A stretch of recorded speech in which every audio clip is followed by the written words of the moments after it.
Welcome to this daily PBJ devotional. Read Ruth 3 and 4, Ezekiel 13, and Ephesians 2 today. This devotional is about Ruth 3 and 4. One day, Ruth's mother-in-law, Naomi, said to her, "My daughter, should I not seek a resting place for you, that it may be well with you? Now, is not Boaz, with whose servant girls you have been working, a relative of ours? In fact, tonight he is winnowing barley on the threshing floor. Therefore wash yourself, put on perfume, and wear your best clothes. Go down to the threshing floor, but do not let the man know you are there until he has finished eating and drinking. When he lies down, note the place where he lies. Then go in and uncover his feet and lie down, and he will explain to you what you should do." "I will do everything you say," Ruth answered.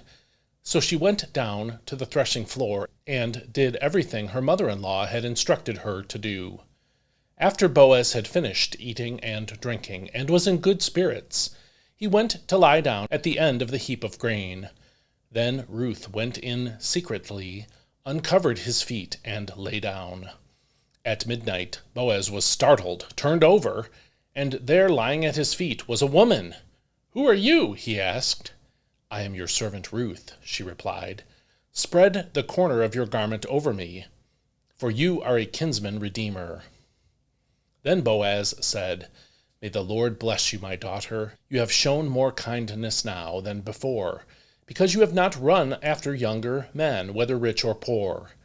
And now do not be afraid, my daughter. I will do for you whatever you request, since all my fellow townspeople know that you are a woman of noble character. Yes, it is true that I am a kinsman redeemer, but there is a redeemer nearer than I. Stay here tonight, and in the morning, if he wants to redeem you, good, let him redeem you. But if he does not want to redeem you, as surely as the Lord lives, I will. Now lie here until morning." So she lay down at his feet until morning, but she got up before anyone else could recognize her. Then Boaz said, "Do not let it be known that a woman came to the threshing floor." And he told her, "Bring the shawl you are wearing and hold it out." When she did so, he poured in 6 measures of barley and placed it on her. Then he went into the city. When Ruth returned to her mother-in-law, Naomi asked her, "How did it go, my daughter?" Then Ruth told her all that Boaz had done for her. And she said, "He gave me these 6 measures of barley, for he said, 'Do not go back to your mother-in-law empty-handed.'"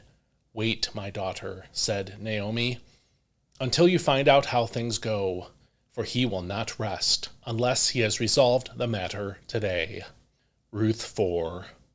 Meanwhile, Boaz went to the gate and sat down there. Soon the kinsman redeemer of whom he had spoken came along, and Boaz said, "Come over here, my friend, and sit down." And he went over and sat down. Then Boaz took 10 of the elders of the city and said, "Sit here," and they did so. And he said to the kinsman redeemer, "Naomi, who has returned from the land of Moab, is selling the piece of land that belonged to our brother Elimelech.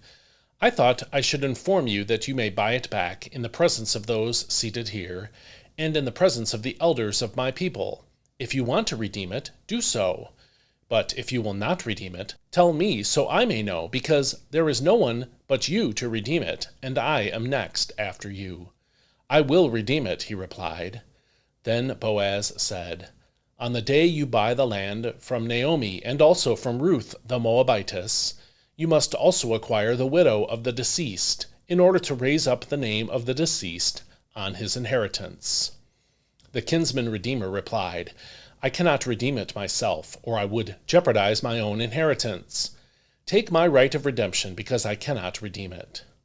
Now in former times in Israel, concerning the redemption or exchange of property, to make any matter legally binding, a man would remove his sandal and give it to the other party, and this was a confirmation in Israel.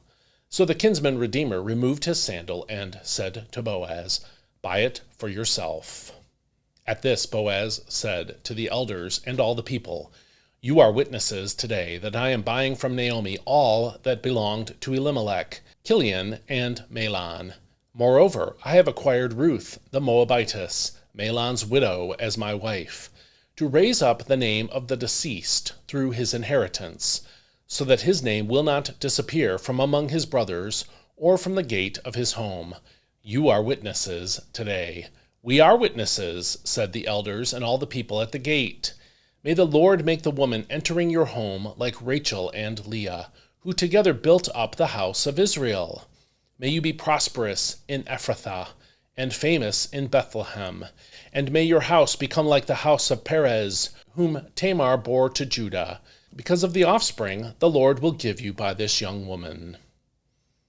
So Boaz took Ruth, and she became his wife. And when he had relations with her, the Lord enabled her to conceive, and she gave birth to a son.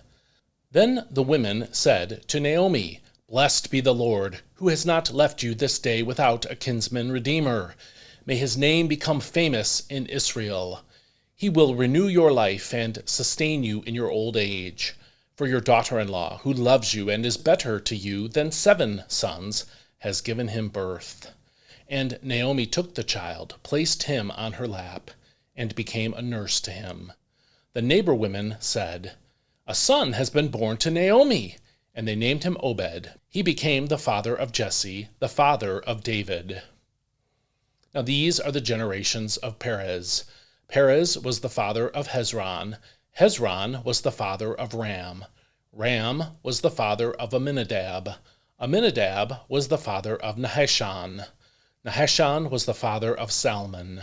Salmon was the father of Boaz. Boaz was the father of Obed.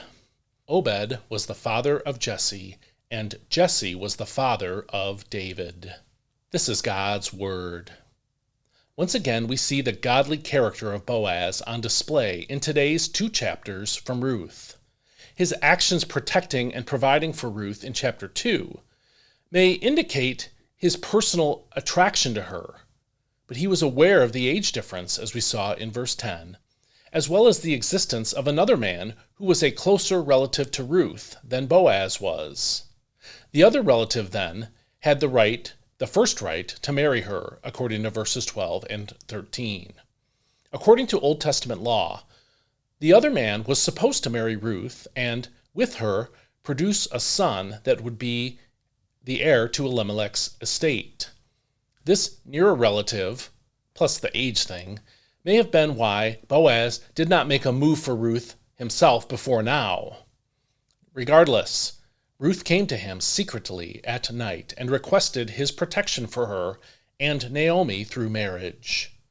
Although some have suggested that Ruth's action of uncovering his feet was a sexual act, the text indicates the opposite.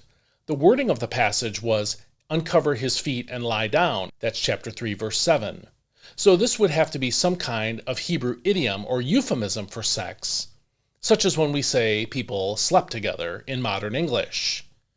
But the fact that Boaz slept through Ruth's actions and later something startled him, according to verse 6, indicates that the plain reading of the text is the correct one. Ruth pulled the covers off of Boaz's feet, which would eventually wake him up, and she lay down on the ground by his feet and waited for him to wake up. Her reason for doing this was to create an opportunity where she could speak privately to Boaz without anyone else knowing about it. Although the passage does not say so, it seems clear that Boaz was an unmarried man.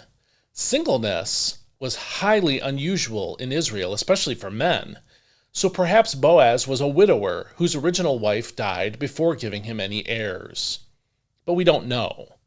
What we do know is that his blessing on Ruth in chapter 3, verse 10 indicated his desire to be married to Ruth. Given that life during this period of the Judges resembled the Wild West, Boaz might have been able to get away with undercutting the nearest relative of Ruth by marrying her before the other guy was aware of her existence. However, Boaz wanted to do the right thing. And in chapter 4, he did. He gave the closer relative the opportunity to do right, then got what he wanted when the other man refused to do his duty. You have to admire Boaz and give him some style points for how he approached Ruth's nearer relative. Boaz mentioned the benefit of doing the right thing first when he asked the man if he would redeem the land that Elimelech owned in chapter 4, verse 3. Only after the man stated his intention to buy the land from Naomi did Boaz mention the string that was attached, namely, the responsibility to marry Ruth, too. That's Ruth chapter 4, verse 5. Notice how at the end of Ruth 4, when Obed was born, the women said, Naomi has a son, in verse 17. The reason they said this was that Obed was the legal heir to Elimelech's land. That legal entanglement was the reason the closer relative to Ruth did not want to buy the land if it required marrying Ruth too. If Ruth were to have a son before the other man's original wife had a son, there would be some firstborn issues, and Obed might get everything. And this is what the other man meant in verse 6 when he said, I might endanger my own estate. Boaz had thought about this before he invited the man to buy Naomi's property. In other words, although Boaz was determined to do the right thing, even if that meant losing Ruth, he still presented the situation in the best possible way to get what he wanted, namely the legal right to marry Ruth. A lesson from this for us, then, may be this. As you pursue what you want in life, will you do that within obedience to the moral will of God? It's so easy for us to see situations like this in clear black and white terms when we're looking at the responsibilities and actions of other people. But when we ourselves want something that might be outside of God's moral will for us, we can easily make excuses that justify doing what we want to do. Couples who are considering marriage can do this kind of thing, justifying their actions when it comes to crossing lines of sexual activity. We're planning to get married, they might reason, so it's not wrong for us as long as we do in fact get married anyway. It is so easy to justify what we want to do, and so hard when our desires are engaged to do what God commands us to do. But a man of moral character like Boaz, and a woman of godly character like Ruth, will seek to do right, then wait to see what God has decided to do.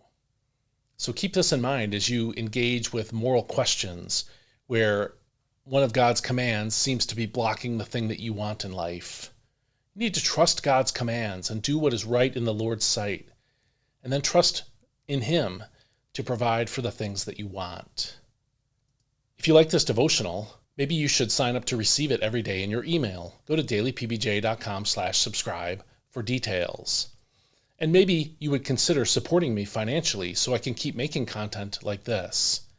If you think that's important, go to dailypbj.com/support and consider one of the monthly tiers of support that I offer there. Please share this with someone who might be helped in their life and in their moral thinking about this. And I'll see you next time. May God bless you. Hope you have a great day today.